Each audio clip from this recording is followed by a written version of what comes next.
over the engine deck if the turret was installed.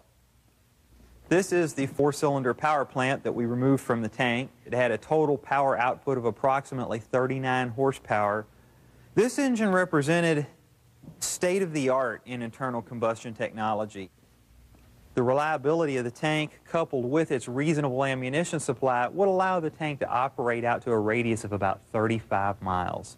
This was far in excess of the larger tanks that were available during World War I. Despite the effort the Allies put into these mobile fortresses, the Germans lagged behind in designing and implementing tanks.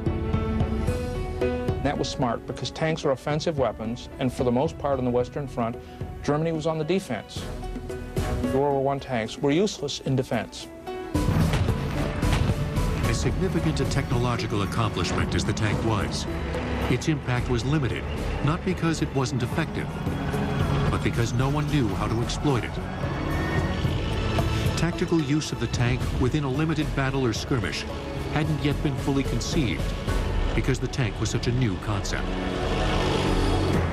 Only in 1918, with the end of the war in sight, did a coordinated tank assault contribute to pushing the Germans back out of France. Still, the tank was an important new weapon that held great promise for visionary military leaders. Combined with an infantry assault that could hold on to enemy territory, the tank's aggressive drive across the battlefield would prove not to be only tactical, but also strategic.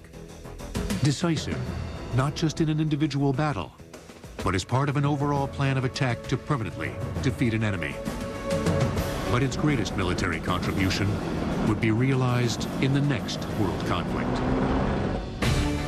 Tank was actually the code word, short for water tank, that the British used for early armored vehicles such as the Mark I, produced in secret during the first years of the war. World War I tech will return on Modern Marvels.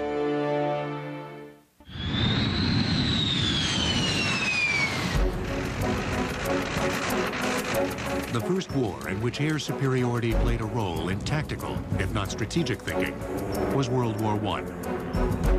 The machines that led to this new concept of warfare included the observation balloon, the Zeppelin, and most importantly, the airplane, an engineering amalgam of aerodynamics and the internal combustion engine. Low-tech observation balloons up to 200 feet long and made of rubberized cotton could be sent up near the front. On a clear day, they could provide a 14-mile panorama and a view of enemy encampments. One or two observers could be positioned in the wicker basket below the balloon. They were especially used on the Western Front by the Germans, and very effectively so. They'd put them up behind the lines, but high enough to where they could see the Allied lines without having to worry about flying over the lines. They were connected to the ground with telephone or telegraph lines so they could immediately communicate.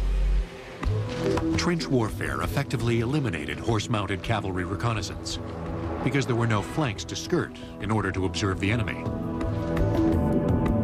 The ability to view the enemy from an observation balloon was now vitally important. The Zeppelin was an improvement on the observation balloon. It was essentially a series of compartmentalized air sacs filled with hydrogen, held together by an aluminum frame and attached to an engine. It was maneuverable and capable of speeds approaching 70 miles an hour. They were built in a way that if the engine cut out, a mechanic could crawl outside and work on the engine and crawl back inside. It's every bit as complex as an ocean liner, but flies a whole lot higher. The Zeppelin had been invented in 1900. By the start of the war, Germany had specialized combat Zeppelins. They flew them at night and above the range of artillery fire. At first, they were just for reconnaissance, but in January 1915, the first Zeppelin bombing run was made on England. The bombing was inaccurate to the extreme. There really was not an understanding of what aerodynamics did to bombs as they fell, so they pretty much went wherever they wanted to. The Zeppelins were never decisive, and in economic terms, they were a huge waste of money because they took an awful lot to build and maintain, and the results they returned were infinitesimal.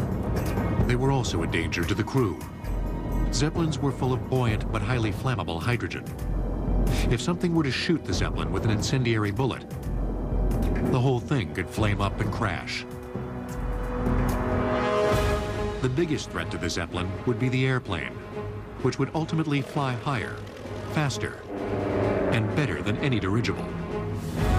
It was just 10 years old and hardly more than a kite when the war began. But within 4 years, the airplane would be one of the greatest technological accomplishments to emerge from the war. The initial aircraft in World War I were flimsy, slow, they couldn't fly very high, and they tended to fall apart. If you put them in a dive, the wing would come off. They just weren't very sturdy. But very quickly, as people saw the military capability, they started building sturdier aircraft with bigger engines that were more powerful, that could carry weapons.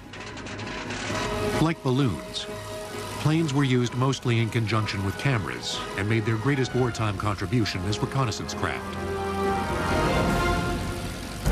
One of the earliest reconnaissance planes used during World War I was the Blériot, a single-wing, one-man plane with a 50-horsepower engine. The entire plane weighed around 800 pounds and had no weapons. Many early reconnaissance pilots were ex-cavalry, who no longer had as significant a role to play on the ground. They began taking rifles, pistols, up to shoot at one another, and began taking hand grenades, small bombs, artillery shells, even rocks to drop on people on the ground, just because they were aggressive. This led ultimately to the development of specialized fighting aircraft, some intended as bombers, others intended as fighters. The goal of the fighters was always to shoot down the reconnaissance aircraft. The challenge for a pilot was how to shoot at a target without damaging his own plane. A machine gun right in front of the pilot provided easy aim down the nose of the plane, but resulted in a shot-off propeller. Side-mounted guns were another option, but they could be awkward and hard to aim. Finally, Dutch inventor Tony Fokker figured out a way to aim a gun down the nose and have it shoot through the path of the propeller without actually hitting the blades. The best solution is called an interrupter gear. As the propeller swings across the gun, it interrupts the machine gun from firing until the propeller passes, and it fires again. Fokker figured out a method that used a mechanical lever. When the propeller spun across it, the gun stopped firing. The first true combat aircraft using Fokker's interrupter gear was the German Fokker Eindecker, a lightweight single-wing aircraft capable of speeds approaching 85 miles per hour. Pursuit aircraft is what they call them. The pursuit aircraft, all you got to do is swing your airplane toward the enemy and fire the machine gun. Now, this sounds romantic, but basically this is murder. What you're trying to do is sneak up on an enemy while they're busy taking pictures and shoot him in the back with your machine gun. The men in the trenches grew familiar with the buzz of aircraft flying above the front. You see them up there fighting? Never fun for people shooting each other, but such as it was a show of its own, like a bullfight in Mexico, I guess. Dogfights created a demand for stronger, lighter, faster aircraft. Engineers looked to save an ounce of weight on an aircraft that was mostly canvas and wood. The wings, for instance, on a lot of them are hollowed out pieces of wood, and they would hollow out all the wooden frame members they could just to make them as light as they could. And you look at it initially and you think they're only saving ounces, but over the entire aircraft they're saving several pounds, maybe even hundreds of pounds by the time it's all done. Plane engines also went through a swift evolution as pilots pushed their machines to heights approaching 25,000 feet. Just taking the engine from an 80-power engine that spins round and round and round to a huge 400 horsepower engine with 12 cylinders popping up and down inside, this is a major achievement. One of the most famous fighters was the Sopwith Camel, named for the slight hump visible near the cockpit. It had a 130 horsepower rotary engine with cylinders arranged in a circle rather than the more familiar straight line. Both the propeller blades and the engine rotated around the shaft of the propeller. This cooled the engine, but it created a tremendous gyroscope force. So the plane was enormously maneuverable if you turned in the direction of the spin of the engine. If you tried to turn the other way, it didn't do very well. But if you were a superb pilot, it was extraordinarily maneuverable. It needed to be because the German army had come